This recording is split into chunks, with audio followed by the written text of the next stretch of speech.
देते हैं, चरणों में तेरे हम आते हैं, सारा दर तुझको देते हैं, शीस हम झुकाते हैं, वंदना करते हैं, शीस हम झुकाते हैं, वंदना करते हैं।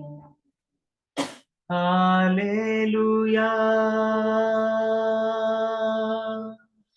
हालेलुया,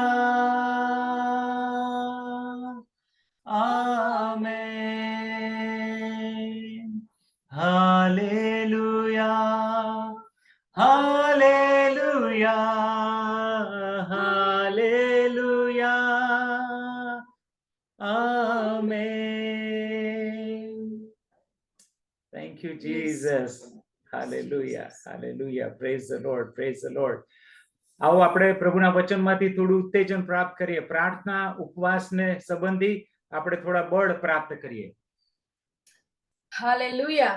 આટલા દિવસોમાં આપણે ઘણા બધા નવા ટાઇટલ મેળવ્યા છે અને આશા રાખું છું કે હવે તમે નવા ટાઇટલ સાથે જીવવાનું શરૂ કર્યું છે.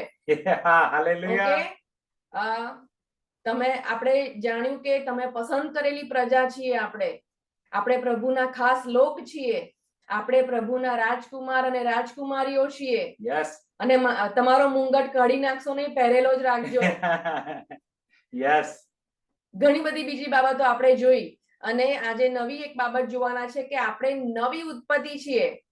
હાલેલુયા. Yes, new creation. આપણે બધા બોલીએ કે હું નવી ઉત્પત્તિ છું. હું નવી ઉત્પત્તિ છું. ઓકે, આપણે નવી ઉત્પત્તિ છે. નવી ઉત્પત્તિ જે હવે બિલકુલ નવી છે. આપણે ઉત્પત્તિના પુસ્તકમાં જે ઉત્પત્તિ જોયેલી, જે આદમથી ઉત્પન્ન થયા, પણ હવે આપણે છેલ્લા આદમથી જે ઉત્પન્ન થયા છે, હવે એના પછી બીજો કોઈ આદમ નથી. છેલ્લા આદમથી ઉત્પન્ન થયેલી ઉત્પત્તિ આપણે છીએ. Yes.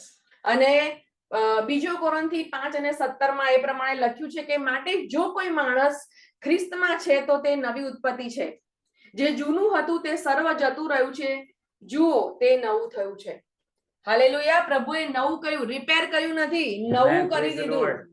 Everything is brand new. તમે નવી ગાડી ખરીદો ને એવી, સેકન્ડ હેન્ડ વાળી નહીં, brand new car. Brand new છો તમે, ન્યુ બોર્ન બેબી જેવા છો, નવા જન્મેલા બાળક જેવા આપણે છીએ, કે જે નવા જન્મ્યા છે, ફ્રેશ છીએ, નવા છીએ. એટલે આપણે યાદ રાખીએ કે હવે તમે ને હું નવી ઉત્પત્તિ છે. પણ એક બહુ મહત્વનો શબ્દ એવો છે કે જો કોઈ માણસ ખ્રિસ્તમાં જન્મ્યો છે, તો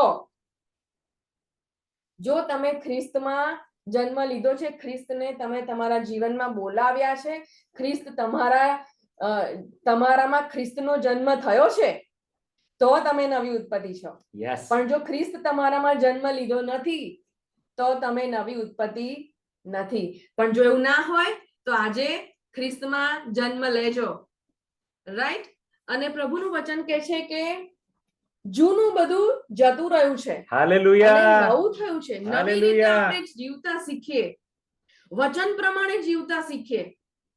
ઘણું બધું જે વાતાવરણમાં આપણે રહીએ છીએ, જે સંસ્કૃતિમાં રહીએ છીએ, એની અસરો, જે જગતમાં આપણે રહીએ છીએ એની અસરો આપણા પર છે અને અસરો ચાલુ રહેવી ના જોઈએ. હવે નવી અસરો ચાલુ થવી જોઈએ આપણામાં, કે આપણે નવી ઉત્પત્તિ છીએ, નવા બનીએ આપણે. અને નવું કોણ બનાવશે? પ્રભુનું વચન તમને ને મને નવું બનાવે છે. એટલે રોમનોને પત્રના 12મા અધ્યાયને 2જી કલમમાં કહે છે કે તમે તમારા મનને કેવા કરો? નવા કરો. તમારા મનનું નવીનીકરણ કરો. તમે જેટલા તમારા મનને નવું કરશો એટલું તમે પોતાની જાતને નવી જોઈ શકશો. આપણને પ્રભુએ નવા કર્યા છે, આપણામાં નવો આત્મા મૂકવામાં આવ્યો છે. એ આત્મા નવો આત્મા છે અને એટલે આપણે નવા બનેલા લોકો છીએ. Hallelujah, praise the lord. જીવવાનું આપણે છોડી દઈએ, ભૂલી જઈએ. બંને ઘણી બધી વખત લોકો બેવ રીતે જીવતા હોય. ઘણી વખત નવી ઉત્પત્તિની જેમ જીવે ને ઘણી વખત જૂની ઉત્પત્તિ બી આવી જાય. પણ એવું ના થવું જોઈએ. સતત આપણે પ્રભુના વચનમાં રહીએ. હવે પ્રભુના વચન જે કહે છે ને એ પ્રમાણે ઈશ્વરના વિચારો તમારા વિચારો બનાવો. ઈશ્વરના સત્યો એ તમારામાં રાજ કરે. હવે દુનિયાના લોકોનું અલગ છે. એ લોકો એવું લાગે છે કે લોકો બિચારાની જેમ જીવે છે, એકલાની જેમ જીવે, પણ પ્રભુ કહે છે કે હું તમારી સાથે છું. પ્રભુ કહે છે કે તેમની સહાયથી આપણે સઘળું કરી શકીએ છીએ. પ્રભુ કહે છે કે તમે હવે સાજા થઈ ગયા છો. પ્રભુ કહે છે કે તમારા પાપ માફ કરવામાં છે. આ બધા સત્યો છે અને સત્યો જાણીએ અને સત્ય પ્રમાણે જીવીએ, નવી ઉત્પત્તિની રીતે જીવીએ. યસ, હવે જૂનું બધું ભૂલી જઈએ, છોડી દઈએ અને નવી રીતે જીવવાનું આપણે શીખીએ. જૂના માર્ગોને Amen. છોડી દઈએ, જૂના વિચારોને. પણ આ બધાને માટે જે આપણામાં પવિત્ર આત્મા રહેવાયા છે ને એ આપણને મદદ કરે છે. યસ. આપણે પોતાની રીતે નહીં કરી શકતા. Thank you, Jesus, એટલે for Holy પ્રભુનો Spirit. આભાર માનીએ. આપણે ગઈકાલે જોયું હતું કે તમારામાં કોણ રહેશે? હવે પવિત્ર આત્મા રહેવા આત્મા. આવ્યા છે. એટલે એ ધ્યાનમાં લેજો. હંમેશા તમે યાદ રાખજો કે અંદર પવિત્ર આત્મા છે. શેના માટે છે? તમને હવે નવી ઉત્પત્તિ પ્રમાણે પૂરા ઈસુ જેવા બનાવવા માંગે છે. Yes. ઈસુ જન્મ લીધો છે પણ હવે ઈસુને વૃદ્ધિ આપવાની છે.